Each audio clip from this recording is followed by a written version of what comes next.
우리 피택 항종직들이 찬양을 통해서 하나님 앞에 영광 올려드렸지만 우리 찬양 올려드린 그 가사를 보면 두려움 앞에서 어떻게 하라고 전하고 있습니까? 두려움 앞에서 하늘을 바라보라고 전하고 있죠. 우리의 인생의 풍파가 끊이지 않는 삶을 지금까지도 살아가고 있고 안타깝지만 앞으로도 인생의 풍파를 피할 수는 없을 것입니다. 두려움이 늘 우리 앞에 있게 되고 염려와 근심과 걱정은 우리를 따라다닐 수밖에 없는 인생 속에서 우리가 이 피택 한종직들이 찬양했던 이 찬양을 통해서도 두려움 앞에서 하나님을 바라보고 우리 혼자만 내버려 두신 것이 아니라 우리 혼자만 세상으로 밀어 넣으신 것이 아니라 우리를 보내셨다라는 것은 언제나 우리와 함께 하신다라는 증거인 줄 믿습니다.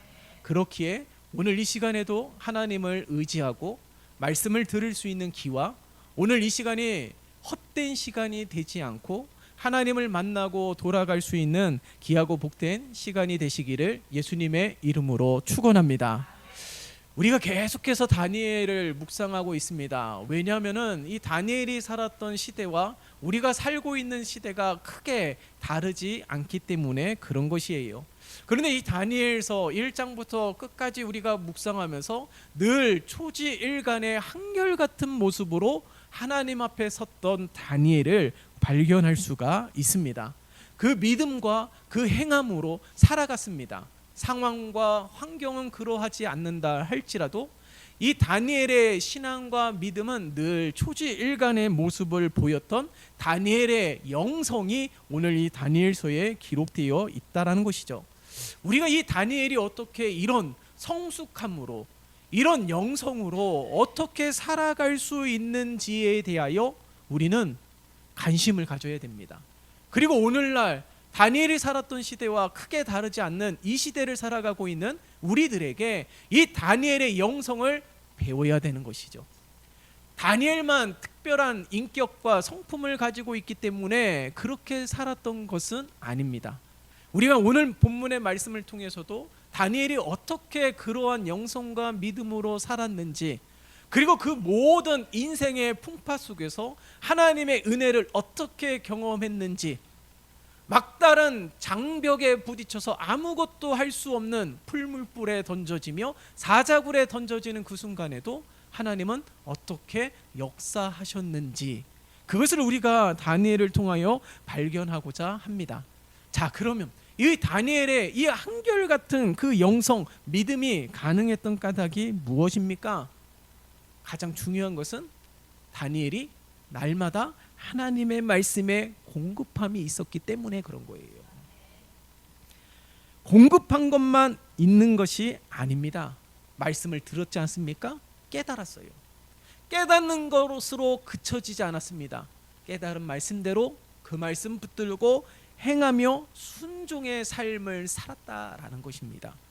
다니엘같이 위기가 많은 성도들이 계십니까? 다니엘처럼 환난을 겪고 있는 성도들이 있습니까? 아마 우리가 겪었던 위기, 환난, 인생의 풍파는 다니엘이 모두 범접할 수 없는 일들을 경험하고 있다라는 것이죠. 바벨론이 침략해서 나라가 망했습니다. 집안이 풍비박산되었어요. 그리고 자신은 10대에 포로로 끌려가게 되었습니다. 뭐 우리가 경험한 시대는 아니지만은 전쟁을 겪었던 우리의 역사와 식민지 시대에 살았던 우리 믿음의 선배들의 삶을 보면 얼마나 비참하고 처참합니까? 그런 인생을 10대에 살았다라는 거예요. 마치 전쟁으로 인하여서 부모를 다 잃고 형제를 다 잃고 호련단신 혼자서 그 험난한 인생의 풍파를 이겨나가고 있는 다리오를 보세요. 이 다리오가 이처럼 늘 위기 속에서 불완전한 삶 속에서 살아가고 있습니다. 그가 그러함에도 불구하고 믿음을 지켰어 있었던 까닭, 그가 그럼에도 불구하고 곁길로 나아가지 아니하고 믿음의 정도를 걸으면서 하나님의 은혜를 갈망했던 까닭이 무엇일까요? 늘 하나님의 말씀에 공급함을 받았다라는 거예요. 하나님의 말씀을 붙들었습니다. 여러분, 우리들의 삶 가운데서도 평상시에는 믿음을 잘 지키지만은, 예배도 잘 드리지만은, 봉사와 섬김과 헌신의 삶을 살아가지만은, 막상 어려움이 닥치게 되면은, 막상 장벽에 부딪히게 되면은 어떻게 됩니까? 만사가 귀찮아지지 않아요? 예배 드리는 것도, 기도하는 것도 방법을 몰라서 그럴까요? 아닙니다. 수십 년 동안 우리가 신앙의 연륜이 있다라는 것은 무엇을 의미하냐면, 본능적으로 무엇을 해야 되는지를 안다라는 거예요. 그러함에도 불구하고 어려움이 있을 때는 이 믿음의 본능이 발동되는데, 이 믿음의 본능대로 행하지 않는다라는 것이죠. 하나님 아닌, 보이지 않기 때문에, 아무런 음성이 없기 때문에, 내가 그렇게 하나님을 붙들고 부르짖어도 대꾸조차도 없는 하나님이기 때문에 다른 사람을 찾기도 합니다. 내가 노력하기도 합니다. 그렇게 이 풍파를 넘어가고자 애쓰고 있는 우리의 삶 아니겠습니까? 그러나 우리가 할 수 있는 것은 아무것도 없다라는 거예요. 그런데 오늘 다니엘을 보세요. 다니엘은 우리보다 더 어린 나이에 포로로 끌려왔기 때문에 더더욱이나 할 수 있는 것이 없습니다. 힘도 부족하고 지혜도 부족하고 의지할 사람이 아무도 없다라는 거예요. 그런 불완전한 나라는 망했어요. 그리고 우리가 다니엘서를 통해서도 함께 살펴보았지만은, 바벨론 제국이 무너지고 바사 제국이 다시 다스리는 시대 속에서 또 여전히 다니엘은 살아가고 있습니다. 그러니까 늘 불완전한 미래 속에서 살아가고 있다라는 것이에요. 그 끊이지 않는 수많은 문제들 속에서 다니엘이 어떻게 살았다고요? 하나님의 말씀을 붙들었다라는 겁니다. 우리가 이 다니엘의 영성을 배웠으면 좋겠습니다. 위기가 없고 문제가 없는 삶이 어디 있어요? 위기가 없고 문제가 없는 가정이 어디 있습니까? 그러하기에 우리도 다니엘처럼 말씀을 붙들어야 된다라는 거예요. 다니엘처럼 늘 불안한 삶, 불안정한 미래 속에서 그는 항상 하나님의 말씀을 듣고 그는 항상 늘 하던 대로 기도하였다라는 사실을 우리는 기억해야 되는 거예요. 마음이 답답하십니까? 뭘 해도 되지 않습니까? 불안합니까? 그러면 어떻게 해요? 하나님의 말씀을 붙들어야 된다라는 거예요. 파도가 늘 넘실넘실 되는 것이 바다입니다. 마치 바다와 같은 우리의 인생이에요. 파도가 잔잔하든 파도가 폭풍을 만나서 넘실대든 인생의 이 잔잔한 파도는 끊이지 않아요. 그러하기 때문에 우리는 늘 하나님의 말씀을 들어야 되는 거예요. 여러분, 오늘 함께 읽었던 9장 2절의 말씀을 보세요. 자, 오늘 9장 2절의 말씀을 함께 읽어볼까요? 시작. 고 그 통치 원년에 나 다니엘이 책을 통해 여호와께서 말씀으로 선지자 예레미야에게 알려주신 그 연수를 깨달았나니 곧 예루살렘의 황폐함이 70년 만에 그치리라 하신 것이니라. 아멘. 왜 말씀을 붙들어야 될까요? 오늘 9장 2절의 말씀, 무엇을 우리에게 증거하고 있습니까? 이 위기가 있고 문제가 있지 않습니까? 그런데 하나님께서 말씀을 통해서 어떻게 말씀하고 있는 거예요? 지금 이 예루살렘의 황폐함이 끝나가고 있다라는 거예요. 포로 생활의 70년 연수가 끝나가고 있다라는 것입니다. 왜 말씀을 들어야 될까요? 이 말씀 가운데 희망이 있고 소망이 있기 때문에 그런 거예요. 모든 일을 행하시며 모든 일을 성취하시며 모든 만물을 주관하시는 하나님의 말씀대로 되어지는 인생 속에 있습니다. 그러하기에 우리들은 하나님의 말씀을 들어야 되는 거예요. 이 9장 2절의 말씀을 들었을 때 얼마나 기뻤을까요, 다니엘이? 예? 민족이 이젠 해방될 수 있다라는 겁니다. 이젠 포로 생활 그칠 수 있다라는 거예요. 얼마나 기뻤을까요? 오늘 하나님의 말씀이 바로 이와 같습니다. 그러하기에 우리가 성경을 읽는 이유도 바로 거기에 있는 거예요. 우리가 매 주일마다 분주한 세상살이를 잠시 멈추고 하나님 전에 나와서 말씀을 듣는 이유도 말씀 속에 해답이 있기 때문에 그런 줄 믿습니다. 그러므로 우리가 어려움을 만날 때 이 어려움이 마치 끝나지 않은 것처럼 느껴지고, 어두운 터널을 지날 때에도 끝이 없는 터널을 걷고 있는 듯한 그런 불안함 속에 살아가고 있다라면, 아주 작은 염려와 근심 걱정도 있는 삶이라면 어떻게 해요? 하나님의 말씀을 들어야 된다라는 거예요. 오늘 시편 기자도 그렇게 고백하지 않습니까? 오늘 본문의 말씀은 아니지만은 여러분 함께 찾아서 볼까요? 시편 119편 49절과 50절의 말씀이 되겠습니다. 시편 119편 49절과 50절의 말씀. 구약성경 892면입니다. 구약성경 892면에 시편 119편 49절과 50절의 말씀이 되겠습니다.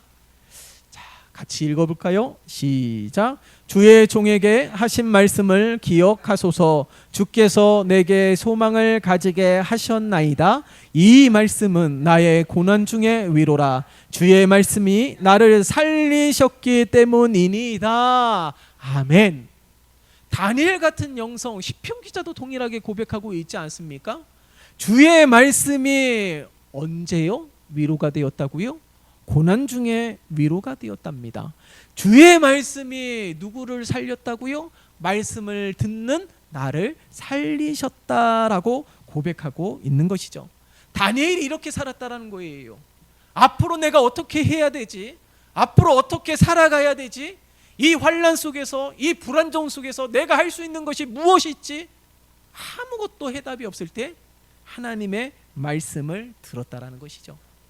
그때 하나님의 위로하심이 있었고, 하나님의 말씀을 통하여 소망을 품게 하였고, 하나님의 말씀을 통하여 은혜를 경험하게 되었다라는 것입니다. 우리가 오늘 이 다니엘처럼 살아가는 우리 모두가 되셨으면 좋겠습니다. 왜요? 다니엘과 같은 위기가 있기 때문에. 왜요? 다니엘과 같은 불안함이 있기 때문에 그런 것이죠. 다니엘처럼 문제가 아직 해결되어 있지 않은 삶을 살아가고 있기에 우리는 말씀을 붙들어야 됩니다. 이 위기 속에서, 이 환난 속에서, 이 불안함 속에서 살아가고 있는 우리들에게 하나님은 어떻게 말씀하고 있는지에 대하여 우리가 귀 기울여 듣고 그 말씀을 붙잡을 때에 다니엘의 삶을 통하여 나타났던 것처럼 날마다 끊임없는 하나님의 은혜와 기적이 나타나는 삶이 될 줄 믿습니다. 그러니까 다니엘처럼 유명한 믿음의 고백이 나오는 거예요. 그렇게 하지 않는다 할지라도 여전히 하나님을 신뢰하고 의지하는 믿음, 그러한 견고한 믿음을 가질 수 있었던 까닭은 늘 하나님의 말씀을 들었다라는 것이죠. 하나님의 말씀으로 은혜를 받았다라는 거예요. 그렇기 때문에 그러한 믿음으로 살 수 있는 것입니다. 늘 한결같은 초지일간의 믿음을 지킬 수 있었던 까닭은 그의 성품이 아니에요. 절대. 그의 기질이 아닙니다. 절대. 늘 하나님의 말씀으로 터치가 있었고, 하나님의 말씀으로 만져주심이 있었고, 하나님의 말씀으로 일으켜주시는 은혜가 있었기 때문에 그가 늘 한결같은 믿음의 삶을 살았던 것입니다. 오늘 우리 모두가 그러한 삶을 사시기를 예수님의 이름으로 축원합니다. 분주하여 우리가 성경을 많이 읽지 못한다 할지라도 어려움이 있을 때는 말씀을 붙드세요. 답답할 때, 기도조차도 안 나올 때, 내가 어떻게 해야 되는지는 알지만 몸은 그렇게 따라주지 않을 때, 바로 그때 하나님 전에 나와서 예배하며 말씀을 들으며 하나님의 말씀으로 위로함 받는 우리 모두가 되시기를 예수님의 이름으로 축원합니다. 그리고 또 하나의 다니엘의 영성이 있어요. 그것이 무엇일까요? 말씀만 듣고 깨닫는 것으로 그치지 아니하고요, 기도의 자리로 나아갔다라는 겁니다. 왜 우리가 기도해야 될까요? 우리의 소원이 있기 때문에, 우리의 간구가 있기 때문에. 물론 그렇습니다. 그러나 다니엘이 기도로 나아갔던 이유는 말씀의 은혜를 받고 위로함을 받고 기도의 자리로 나아갔다라는 것은 무엇을 의미하냐면 깨달음으로 그치지 않기를 원했던 거예요. 이 말씀이 성취되는 삶, 말씀대로 역사되는 삶으로 살아가기 위하여 기도의 자리로 나아갔다라는 것이죠. 여러분, 우리가 오늘 예배 속에서 하나님의 말씀을 통해서 은혜를 받습니까? 하나님의 말씀을 통하여 터치를 받습니까? 자, 그렇다면 그 말씀을 붙들고 기도의 자리로 나아가야 돼요. 하나님, 깨달음으로 그치지 말고 행함을 통하여 하나님의 은혜가 이 피부로 경험되어지는 하나님의 은혜가 될 수 있도록 도와주시옵소서. 그러한 믿음으로 나아가야 될 줄 믿습니다. 믿는 자에게는 능치 못함이 없어요. 다니엘에게는 불가능이 있습니다. 다니엘에게는 한계가 있어요. 우리에게도 동일하지 않습니까? 그러나 하나님은 전능하시며 전지하시다라는 사실을 잊지 마시기를 바랍니다. 하나님께 구하면 응답될 줄 믿습니다. 그래서 오늘 보세요. 2절의 말씀, 이 소망의 말씀을 받고 나서 3절을 보면은 다니엘이 어떠한 모습으로 나아가죠? 함께 읽어볼까요? 다니엘 9장 3절입니다. 시작. 내가 금식하며 베옷을 입고 재를 덮어쓰고 주 하나님께 기도하며 간구하기를 결심하고. 2절의 말씀에 이제는 민족이 해방이 되고 포로 생활을 그칠 수 있는 소망의 말씀을 받고 난 이후에 그 즉시 3절의 말씀을 보니까 기도하며 나아가고 있다라는 거예요. 말씀을 듣게 하시는 까닭이 무엇일까요? 말씀을 깨닫게 하시는 까닭이 무엇일까요? 왜 매 시간마다 예배를 드릴 때 다시금 결단하게 하시고 고백하게 하시는 까닭이 무엇일까요? 그렇게 살게 하기 위해서입니다. 예? 우리 지식의 풍성함, 마음의 풍요함을 허락하시는 것이 아니에요. 그렇게 살아가게 하시기 위한 하나님의 은혜인 줄 믿습니다. 그러니 깨달음을 주셨고 그러니 결단하게 하셨더라면 우리는 여전히 하나님의 도움을 통하여 그렇게 살아갈 수 있도록 기도의 자리로 나아가야 된다는 거예요. 말씀과 기도는 뗄래야 뗄 수 없는 것입니다. 말씀을 많이 아시는 분들도 있어요. 탁탁탁 말씀하면, 어려움 속에 있으면, 고민을 이야기하면 거기에 딱 맞는 말씀으로 위로하기도 하고 격려하는 분들도 있습니다. 참 은혜롭죠. 그런데 한 가지 안타까운 것은 이 말씀에는 아주 특별한 강성이 있는데 기도가 너무 부족한 거예요. 또 반대로 기도에는 뜨거움이 있습니다. 열성이 있어요. 근데 이 말씀에 깊이가 없는 것이죠. 어느 것 하나 이 균형을 갖추지 않는다면 위험한 신앙이 될 수도 있습니다. 선한 영향력을 끼치는 자가 되어야 되는데 오히려 혼란을 야기하는 자가 될 수도 있다라는 거예요. 그렇기 때문에 이 기도와 말씀은 늘 균형을 갖추어야 되는 것입니다. 오늘 말씀 속에서 2절에 하나님의 말씀을 들었던 다니엘이 바로 3절에 기도의 자리로 나아갔던 까닭이 무엇입니까? 바로 이러한 은혜의 삶이 되기 위해서라는 거예요. 그렇기 때문에 기도의 자리로 나아갔던 이 다니엘의 모습을 우리는 기억해야 되는 거예요. 근데 이 3절의 말씀을 다시 한번 보세요. 주목해 보면 여기에 나오는 단어가 보면 금식하며 베옷을 입고 재를 덮어 쓰고 라고 증거하고 있습니다. 2절 말씀 가운데 소망의 말씀을 들었다면 마치 하나님의 언약궤가 다윗 성으로 들어올 때처럼 다윗이 찬양하고 기뻐하며 춤을 췄던 그런 기쁨이 넘쳐나야 되지 않을까요? 근데 오늘 3절에 나오는 이 단어만 보면은 저 기뻐하는 다니엘의 모습이 아니에요.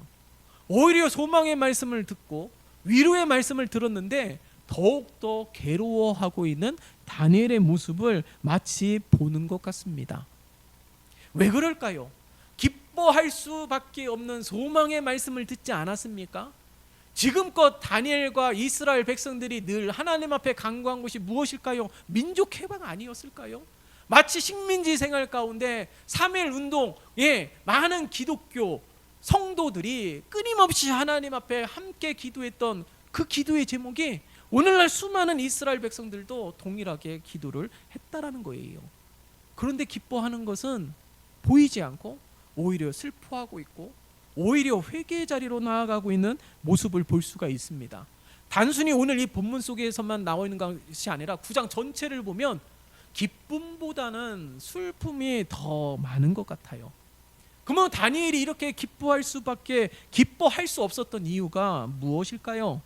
우리는 여기서 이 다니엘의 너무 중요한 믿음을 배울 수 있습니다. 그 이유가 무엇이냐면 하나님의 말씀이 성취되고 많은 백성들의 소망이 이루어지는 것보다 더 중요한 것은 하나님 앞에 회개함으로 온전히 서는 것입니다. 그게 더 중요한 거예요. 진정한 소망의 말씀이 이루어지기 위해서는, 진정한 하나님의 살아계심이 펼쳐지는 인생이 되기 위해서는 우리가 그 하나님의 말씀을 듣고 기뻐하는 것도 중요하지만 그보다 내가 하나님 앞에 온전히 서는 것이 중요하다라는 거예요. 오늘 보세요. 다니엘이 증거하고 있지 않습니까? 기도하고 있지 않습니까? 왜 예루살렘이 멸망하였습니까? 왜 포로 생활을 살아가고 있습니까? 오늘 함께 읽었던 말씀을 보면 5절에 보세요. 우리는 이미 범죄하여 패역하며 행악하며 반역하여, 무슨 말일까요? 조상들이 하나님의 말씀을 듣지 않았기 때문에 죄를 범하여서 하나님의 심판을 당하였다라는 것입니다. 그런데 엄밀히 따지면 다니엘과는 전혀 상관이 없는 거예요. 다니엘이 죄를 범했습니까? 그 조상이 죄를 범한 것 아니겠어요? 그 조상이 죄를 범했는데 그 피해는 지금 이 시대를 살아가고 있는 다니엘과 같은 자들이 하나님의 심판을 겪고 있다라는 것이에요. 하나님 불공평합니다라고 이야기할 수 있습니다. 그러나 오늘 본문 속에서도 기록하고 있는 것처럼 우리는 다니엘과 전혀 상관이 없음에도 불구하고 그 죄가 조상들의 죄가 아니라 바로 자신의 죄로 여기며, 우리는 바로 내가 하나님 앞에 범죄하였고, 바로 내가 하나님의 말씀을 듣지 않았고, 내가 하나님의 말씀에 반응하지 않았다라는 것입니다. 조상들의 죄이지만은 여전히 나의 죄로 알고 있다라는 거예요. 조상들의 탓을 하는 것이 아니라 바로 내 탓을 하고 있는 것입니다. 이게 바로 믿음의 출발이에요.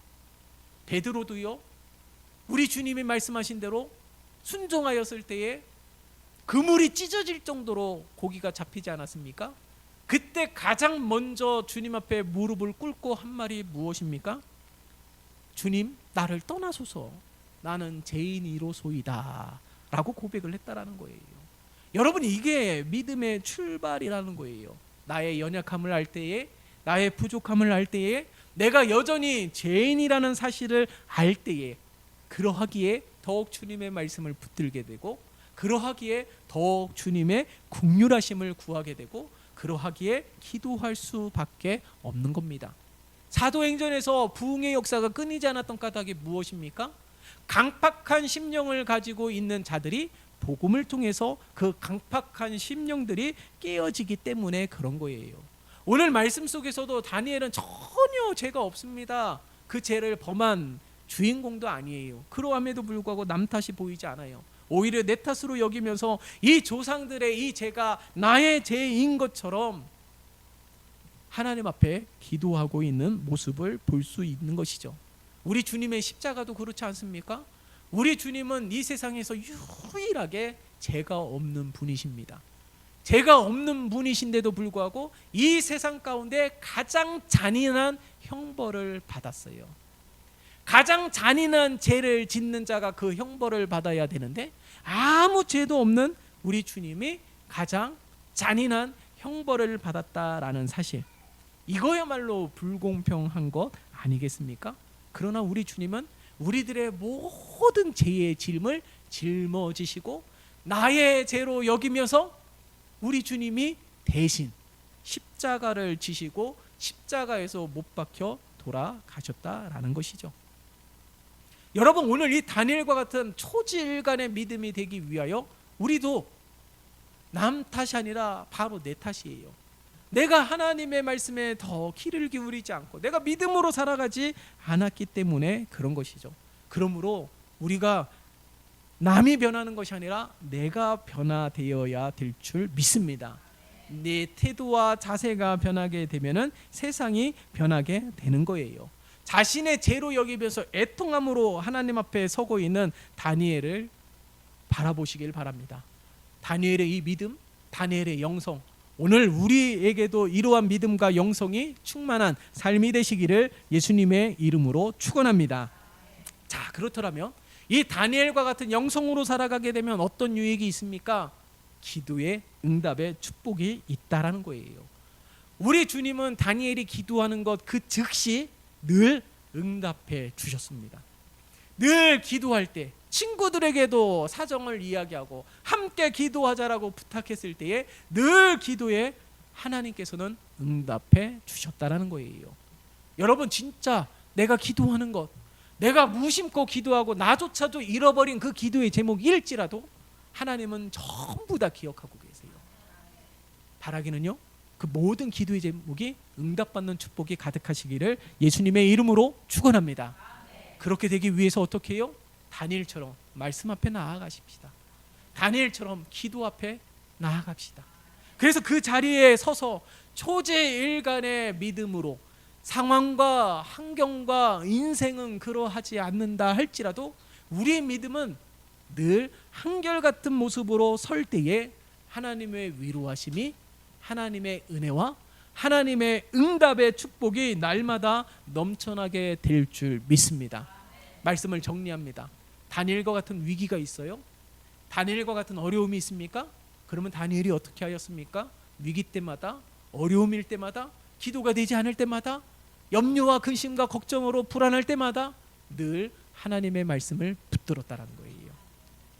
왜요? 불안하기 때문에, 위기이기 때문에, 문제가 있기 때문에 하나님의 말씀을 붙들고 하나님의 말씀을 통하여 위로함 받았습니다. 그러나 그것으로 끝나지 않았어요. 기도의 자리로 나아갔죠. 왜요? 내가 경험되어지는 축복, 응답의 축복, 은혜의 축복이 되기 위하여 기도의 자리로 나아갈 때에 하나님의 보호하심이 있었고 하나님의 인도하심이 있었고 늘 눈동자와 같이 살피시어 머리털 하나, 옷자락 하나 상하지 아니하도록 지키시고 보호하시는 하나님의 은혜가 다니엘의 삶 가운데 끊이지 않았습니다. 예루살렘이 멸망하고 바벨론이 멸망하고 새로운 제국이 다시금 세워진다 할지라도 다니엘은 늘 하나님의 인도하심 가운데 살아갔다라는 거예요. 10대에도 20대에도 30대에도 40대에도 60대에도 80대에도 다니엘은 그렇게 살아가며 풍성한 하나님의 은혜를 늘 누렸던 것처럼 우리의 삶도 그런 은혜의 삶이 되시기를 예수님의 이름으로 축원합니다. 말씀을 붙드십시다. 기도하며 나아갑시다. 그래서 승리를 날마다 일구며 살아가는 우리 모두가, 그래서 이 다니엘의 영성과 다니엘의 믿음이 바로 우리의 영성과 믿음이 되시기를 예수님의 이름으로 축원합니다. 살아계신 하나님 아버지, 오늘 이 시간에 함께 예배를 드리는 한 사람 한 사람들에게 다니엘과 같은 영성과 믿음을 허락하여 주시옵소서. 다니엘의 영성과 믿음 아주 특별한 것이 아닙니다. 우리도 다니엘처럼 하나님의 말씀을 붙들고 그 말씀 가지고 기도의 자리로 나아가며 그 말씀대로 살아가게 될 때에 초지일관의 믿음으로 설 수 있음을 발견하게 됩니다. 이러한 믿음으로 살아갈 수 있도록 힘주시고 능력 주시고 날마다 성령으로 충만케 하시는 하나님의 은혜가 있게 도와 주시옵소서. 예수 그리스도의 이름으로 기도드리옵나이다. 아멘.